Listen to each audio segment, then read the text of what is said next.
नमस्कार, स्वागत है आप सभी का कार्यक्रम मुस्कान में। मुस्कान में आज हम बात करेंगे उस जिले की जिसकी हीरा पहचान है, लेकिन इस जिले का नाम है पन्ना। पन्ना इतिहास के सुनहरे पन्नों में दर्ज, जिस पर कुदरत मेहरबान, जिसकी ज़मीन बेशकीमती हीरे उगलती रही। उसी ज़िले में मजदूरी में भी गुजर मुश्किल हो रही थी, लेकिन पन्ना ज़िले की महिलाओं ने तय किया कि अब और नहीं, अब वो अपनी मेहनत से खुद अपना मुस्तकबिल लिखेगी। सूरज भी दिन की ड्यूटी बजाकर लौटने की तैयारी में हुआ,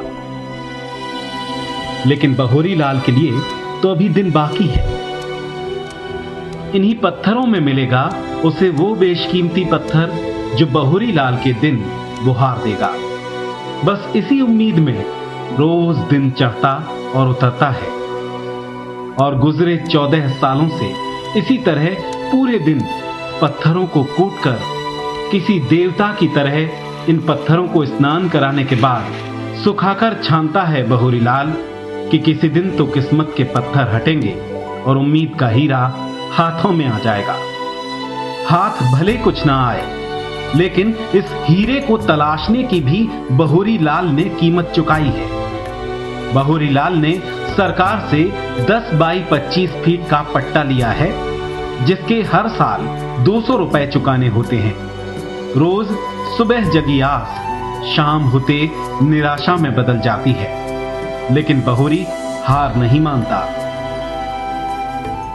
11 साल से भगवान की कसम खा के कहता हूँ, मुझे एक नया का नहीं मिला, एक कंकड़ भी नहीं मिला। तब बनाता खाता हूँ और यहीं के पड़ियों पड़ा रहता। थोड़ी बहुत खोद ले हूँ, खोद के धो ले हूँ। आशा में लगा हूँ किशोर जी के, जो अगर तो मर्जी कर दे तो मड़ाई हो जाए, नहीं बर्बाद तो है। ये बदहाल तस्वीर बदली जा सकती थी। कोई मुश्किल नहीं था कि पूरी दुनिया में बाघों के लिए पहचाने जाने वाले पन्ना में भी पड़ोस के खजुराहो की तरह पर्यटकों की कतारें दिखाई देती, और इन कस्तूरी हिरणों की एक झलक के लिए सैलानी मिकल नातीस की तरह खिंचे चले आते यहाँ। सैलानियों के सहारे ही सही, पन्ना के आम नौजवान को रोजगार का जरिया मिल जाता, और पूरे दिन पत्थर कूटते बहोरी लाल नहीं होते यहाँ। लेकिन बहोरी लाल पन्ना में हर दूसरे छोर पर हैं। नाम बदला है और कुछ हालात भी। ये दयाराम है, यूं ये खदान मालिक हैं। जरूरत के हिसाब से खेती के लिए भी पर्याप्त जमीन है इनके पास, लेकिन एक दिन में जिंदगी बदलने का ख्वाब है, और उस ख्वाब के लिए जिंदगी पत्थरों में जाया हुई जाती है। कि आज कम से कम 14 साल होगा मुझे यहाँ पर, तो वह प्राप्ति नहीं होती है। खेती भी करता हूँ और ये भी करता हूँ, बस युवा की तरह कि मिल गया तो ठीक है, और ना मिला तो अपने घर न कर गए। यकीनन दयाराम के पास खेती के लिए जमीन है, लेकिन सिंचाई का बंदोबस्त कहां से होता। ऐसा नहीं कि प्राकृतिक संपदा से भरपूर विशाल पर्वत श्रृंखलाओं वाले पन्ना में सिंचाई के लिए बांध का बंदोबस्त नहीं हो सकता था, लेकिन पन्ना टाइगर रिजर्व होने से वन पर्यावरण अधिनियम के नियम कायदे आड़े आ गए। पन्ना की एक खासियत और है, कहीं चले जाइए ऐतिहासिक मंदिरों की श्रृंखला मिल जाएगी यहाँ। मंदिरों की नगरी से वरदान लेकर आसपास के सतना और कटनी जैसे जिले तो उद्योग धंधों के साथ फल फूल गए, लेकिन पन्ना में न कभी उद्योग धंधे खड़े हो सके, न खदानें।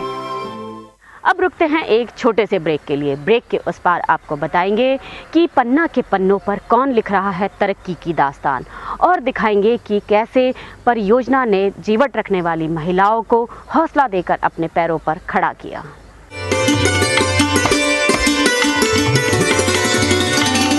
दिन भर खेत में काम कर करके टूट जाता था, कभी जोड़ों में दर्द तो कभी सर दर्द। फिर एक दिन गांव में वैद्य जी आए, उन्होंने सुझाया नवरत्न तेल। कहा कि ये है 9 आयुर्वेदिक जड़ी बूटियों वाला। मैंने इसे शाम को बदन और सर पे लगाया, और चमत्कार, बदन दर्द, सर दर्द, अनिद्रा और थकान से मिला पल भर में आराम। ठंडा कूल कूल। दिन भर खेत में काम कर करके टूट जाता था, बदन का पुर्जा पुर्जा दुखता था, कभी जोड़ों में दर्द तो कभी सर दर्द। सोचता था इससे कैसे छुटकारा मिले। फिर एक दिन गांव में वैद्य जी आए, उन्होंने सुझाया नवरत्न तेल। कहा कि ये है 9 आयुर्वेदिक जड़ी बूटियों वाला।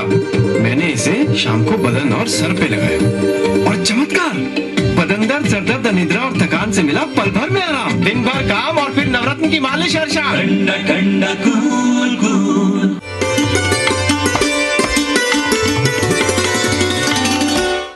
ये वो आदिवासी हैं बीते सालों में कुछ छोटी जल संरचनाओं के निर्माण की वजह से जिनकी पूरी जमीन डूब क्षेत्र में आ गई थी, और ये आदिवासी ये मान बैठे थे कि अब तो सब कुछ तबाह हो गया। लेकिन डीपीआईपी ने वो किया कि जैसे कोई तबाही में भी जीने का सामान ढूंढ लेता है।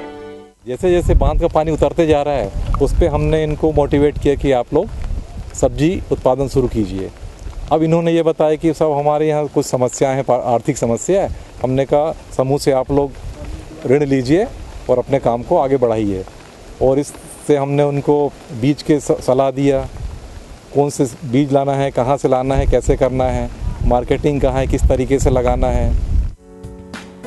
इन आदिवासियों को सब्जी की खेती के लिए प्रोत्साहित किया और बाकायदा इन्हें ये सिखाया कि जब डूब क्षेत्र का पानी कम हो जाए तो उस जमीन पर वो किस तरह से सब्जी की खेती कर सकते हैं। हरवंशपुरा गांव में गर्मी के इन दिनों में तरबूज, टमाटर, लौकी, मिर्ची, भिंडी की खेती शबाब पर है, और इन खेतों से सीधे शाहनगर, कटनी, पवई के हाट बाजारों में ये सब्जियां बिक्री के लिए पहुंचने भी लगी हैं।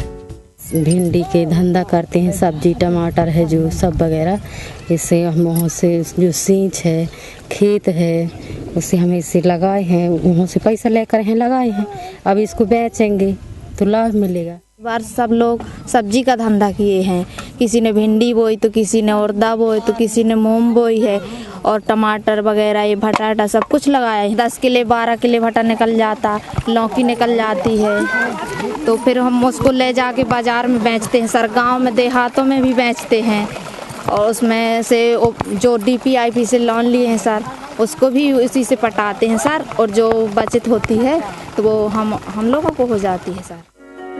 सारंगपुर गांव की ये महिलाएं अब तक अपने खेतों में गेहूं, ज्वार और मक्का की खेती करती थीं, और 3 महीने की कड़ी मेहनत के बाद बाजार से इनकी उपज को 1 से 1.5 रुपए किलो का दाम मिल पाता था, और उस पर अगर ओले पाले की मार पड़ गई तो फिर तो कुछ भी हाथ नहीं आना।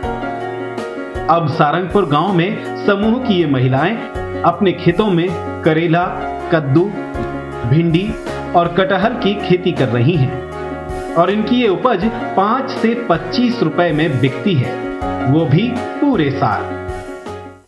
20 रुपया करेला, 10 रुपया किलो कद्दू और 20 रुपया किलो भिंडी और 20 की 1.5 किलो प्याज।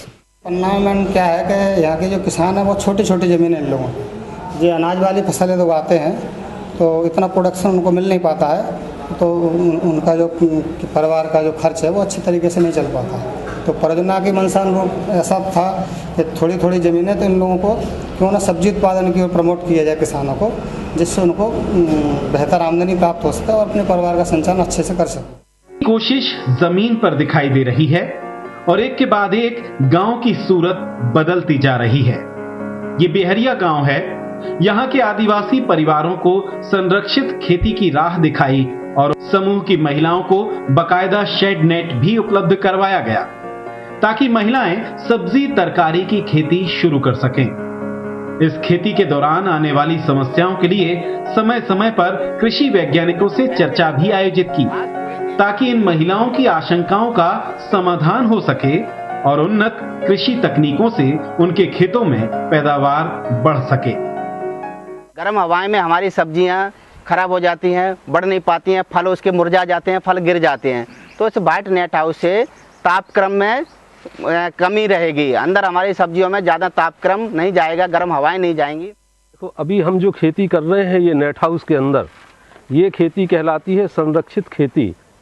और इस खेती का सबसे बड़ा फ़ायदा ये होता है कि ये जो दवाइयाँ आजकल सब्जियों में खूब सारी डाल रहे हैं, इस तरह की खेती में ज़्यादा दवाइयों का उपयोग नहीं करना होता है। हाँ, जैसे हम लोग भाटा मिर्ची लगाते हैं तो उसमें कीड़े कीड़े आ जाते हैं, लगते हैं, तो हम कौन सी दवाई का उपयोग कर सकते? हम आपको बताना चाहेंगे कि जो टमाटर और मिर्चे में पत्तियां सिकुड़ती हैं वह एक प्रकार के विषाणु से होता है। जैसे कि बच्चों में पोलियो होता है वो विषाणु से होता है, उसी प्रकार से टमाटर और मिर्चे में भी जो पत्तियां सिकुड़ती हैं वो भी एक प्रकार के विषाणु से होता है। और यह विषाणु जो है एक पौधे से दूसरे पौधे में सफ़ेद मक्खी होता है उसके माध्यम से पहुंचता है। तो हमारा ये प्रयास होगा कि यह रोग ही ना हो। जैसे कि अभी आपके खेत पे जो है वाइट नेट हाउस, सफ़ेद नेट हाउस लगा हुआ है, तो इसमें क्या है कि पहले से ही जो है मक्खी नहीं आएगा। लेकिन यदि मान लीजिए आप टमाटर या मिर्चे की खेती बाहर कर रही हैं तो आपको क्या करना होगा, जहाँ पे आप जामा तैयार करेंगी आप अपने जामा को जो है मच्छरदानी से ढक कर रखेंगी ताकि कोई कीड़ा जो है उस विषाणु को उस पौधे में न पहुँचा पाए। तो देखा आपने महिलाओं में कितना आत्मविश्वास है। अब वो खुद अपनी समस्याओं के बारे में कृषि वैज्ञानिकों से चर्चा कर रही है। अब हम आपको लेकर चलेंगे पन्ना जिले के सोनमऊ कला गाँव, जहां महिलाओं को आत्मनिर्भर बनाने के लिए परियोजना ने इस गांव की महिलाओं को किचन गार्डन से जोड़ा है। अब हम पन्ना जिले के सोनमऊ कला गाँव में हैं। यहाँ महिलाओं को आर्थिक रूप से आत्मनिर्भर बनाने के लिए इस गांव की महिलाओं को किचन गार्डन योजना से जोड़ा है। गांव के हर एक कृषक परिवार को फेंसिंग के लिए तार से लेकर हजारा, स्प्रे पंप, हाइब्रिड बीज, बर्मी बेड यानी वो सारी चीजें मुहैया कराई हैं। यहाँ सबसे बड़ी मुश्किल खेती में सिंचाई की है। सिंचाई के लिए बंदोबस्त नहीं और न कोई नहर है यहाँ, लिहाजा महिलाओं को खास तौर पर ये पेडल पंप दिए। इन पेडल पंपों में न डीजल का खर्च है न बिजली की झंझट। पेडल पंप के सहारे ही सोनमऊ कला गांव की इन महिलाओं के ये खेत आज मुस्कुरा रहे हैं। घर के दालान में महिलाओं को देखकर आप सोच सकते हैं कि यहाँ किसी ब्याह की तैयारी है, लेकिन ऐसा नहीं है। ये महिलाएं तो अपने जीवन में समृद्धि के शुभ शगुन के लिए यहाँ जुटी हैं। पीएफटी दीदी इन्हें यहाँ नई योजनाओं की जानकारी दे रही हैं। आपका प्रस्ताव भी है तो आपने प्रस्ताव भी वहाँ पे डलवा दिए हैं, और वो जैसे ही प्रस्ताव पास हो जाएगा तो आप क्या करेंगे, एक ट्रैक्टर भी ले लेंगे, है ना। तो ट्रैक्टर ले लेंगे आप अपने समूह से, तो ट्रैक्टर मतलब आपके खेत की जुताई होगी, उससे भी आमदनी होगी, और आप क्या करेंगे कि दूसरों को खेत की भी जुताई करेंगे, और या फिर धान बीज, तो उससे भी आपको आपके समूह को आमदनी होगी। ये मिट्टी जिसमें कभी वो मजदूर की तरह पूरे दिन काम करती थी और मेहनताना लेकर खामोश घर लौट जाती थी, ये मिट्टी, ये खेत अब इनकी मालिक हैं ये महिलाएं। ये मिट्टी अब इनकी माँ है जिसने इनकी जिंदगी में उजास भर दी है। जैसे मंदिरों में ख्याल रखती हैं, वैसे ही खेतों में जाने से पहले भी ये महिलाएं अपनी चप्पल खेतों के बाहर ही उतार देती हैं। जब शुरुआत होती है तो सफलता का अंदाज कहाँ होता है, लेकिन आज देखिए तो पन्ना के गांव-गांव में सब्जी की पैदावार बढ़ गई है। जिसने पैरों के नीचे जमीन दी उसने अब उपज की बिक्री का भी बंदोबस्त किया है। बरखेड़ा में हाट बाजार शुरू करवाया है ताकि स्वसहायता समूह सदस्यों की मेहनत इस उपज को बाजार के साथ सही दाम मिल सके। नतीजे आ भी रहे हैं। समूह की महिलाओं को जो आमदनी हो रही है उसमें बचत की गुंजाइश भी बन रही है। यहाँ पे कौन कौन सी सब्जियाँ बेचने आते हो आप? टमाटर, भटा और सुबह प्याज, आलू। कब से आ रहे हो बेचने के लिए? हो गए 5, 6, 7, 8 महीना। कैसी बिक्री हो जाती है? अब हो जा कहूँ 10,000 की, कहूँ 15 की। हाँ, जो जैसा रोजगार भाव। कन्वर्जेंस के माध्यम से सब्जी उत्पादन का काम किया है, उसको कैसे मार्केट तक पहुंचाना, उनको जो उत्पादित कर रहे हैं उनको लाभ मिल सके और डायरेक्ट उनको कोई बिचौलिया बीच में ना आए, डायरेक्ट वो जाके सब्जी को बेच सके। इसके लिए हमने शुरुआत की है लोकल हाट बाजार से। तो सबसे पहले इनपुट सप्लाई के लिए हमने कर्णावती कंपनी से उनको टाई अप किया है। उनको अच्छा वहाँ से सीड उपलब्ध हो रहा है, उसके माध्यम से अच्छा सीड अगर वो लगाएंगे तो उनका उत्पादन भी बढ़ेगा। उसके बाद शुरुआती दौर में हमने ये सोचा है कि इनको पहले लोकल हाट बाजार से इनसे जोड़ा जाए। अभी कम जब तक सब्जी उत्पादन है तो अभी इनके लिए लोकल हाट बाजार उपलब्ध हुए हैं। हमने 4 नए हाट बाजार खोलने का प्लानिंग है, जिसमें एक हाट बाजार हमारे बरखेड़ा में खुल चुका है।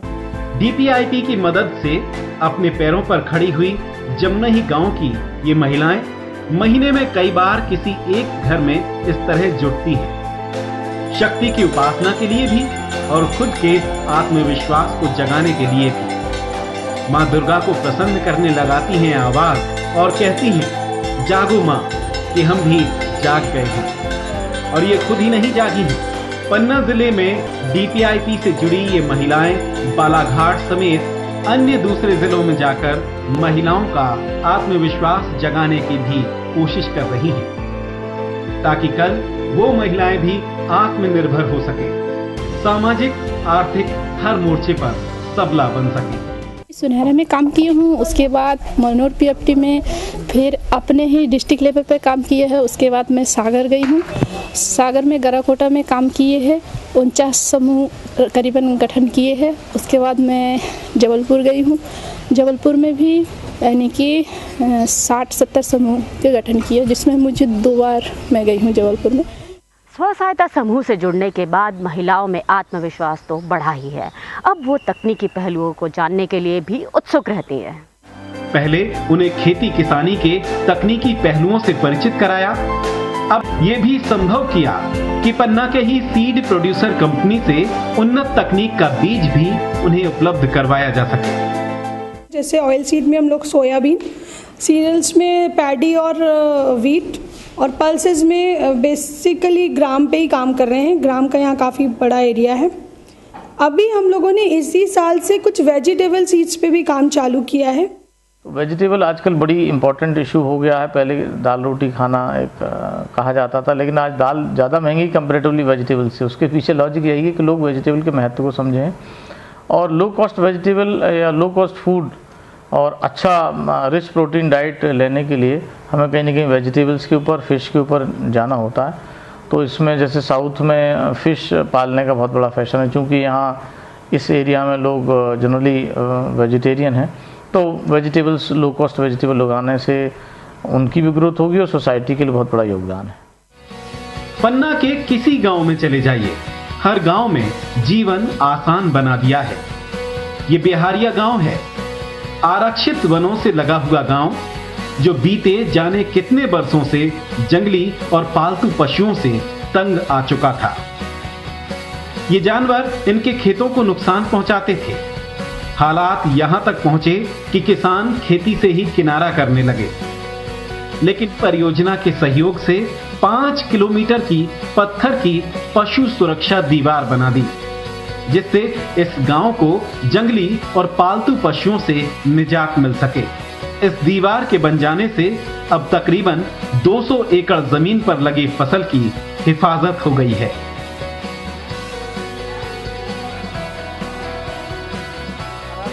इस वक्त यहां स्व सहायता समूह की महिलाओं की वीडीसी की बैठक चल रही है। ये महिलाएं अपनी बचत के साथ लेन देन के बारे में चर्चा कर रही हैं।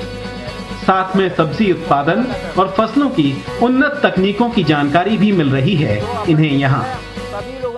जो टोटल फंड अभी तक समूहों द्वारा लिया गया है, इसमें से 40% फंड लगभग एग्रीकल्चर सेक्टर में यूज़ हुआ है। तो हम लोग ट्रैक कर रहे थे कि एग्रीकल्चर सेक्टर में किस चीज़ को पे काम कर रहे हैं।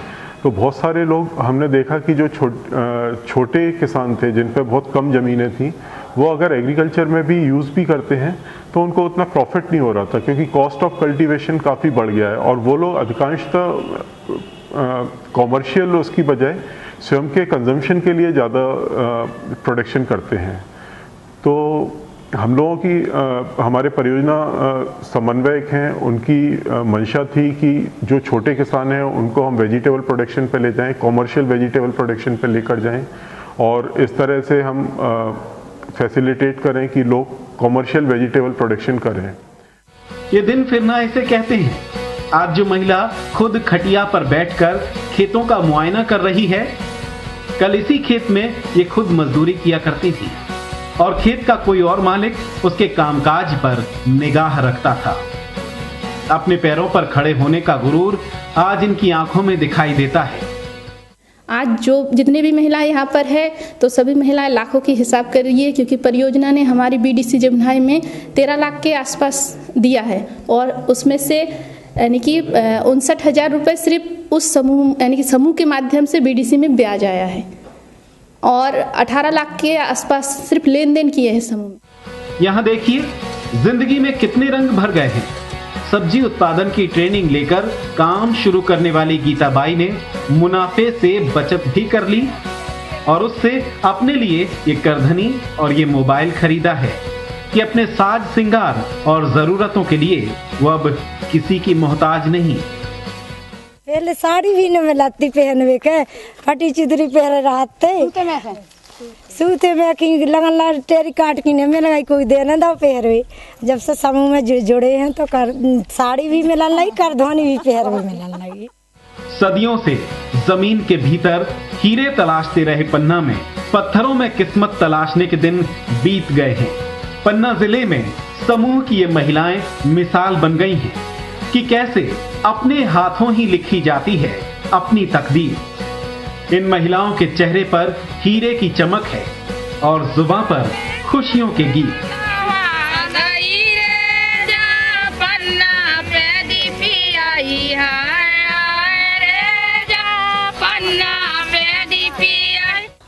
सदियों से हीरे तलाशते रहे पन्ना में इन महिलाओं में छिपा हुनर अब जाकर सामने आया है। परियोजना और स्व सहायता समूह की बदौलत हीरे की चमक अब इन चेहरों पर है। आज के कार्यक्रम में बस इतना ही। आपको हमारा ये कार्यक्रम कैसा लगा आप हमें ज़रूर लिखिए। हमारा पता है Muskan news and views 232 zone 1 MP Nagar Bhopal. आप हमें ईमेल भी कर सकते हैं। हमारा ईमेल आईडी है tarun.nvmp@gmail.com। अब अगले हफ्ते आपसे फिर मुलाकात होगी, तब तक के लिए नमस्कार।